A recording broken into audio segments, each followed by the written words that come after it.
Mən də bütün şəhid ailərini salamlayıram. Onların qarşısında baş əyirəm, əllərindən öpürəm. Həqiqətən də onlar övladları kimi qəhrəman valideynlərdir. Onlar onlara tərbiyəsini verib, yəni ki, o qəhrəmanlığa yüksəldilər. Və bu günləri həqiqətən də onlar gözəl bir iş gördülər, bu günləri sağ olsunlar. Bir Vüsal qardaşımızın doğum günüdür. Mən də bütün təbriklərə qoşuram Vüsal. Səni təbrik edirəm. Allah sənə can sağlığı versin, uzun ömür versin. O gün olsun övladları toyuna yetişər inşallah. Hamılıqda, bundan da yüksək. Həqiqətən də sən qəhrəman olursun. Elə hökmən deyirəm, döyüşdə qəhrəman olasan. Yəni ki, bizim qəhrəmanlarımızı tanıdan sənsən.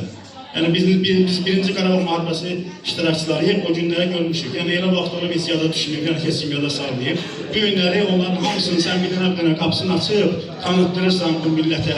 Yəni sən bu günün qəhrəmanı olursan.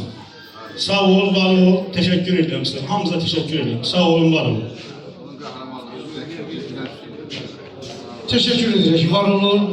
Gəlişinizə görə təşəkkür edirik, var olun. Həmişə xoş günlərdə görüşək. Buyurun. Var olun.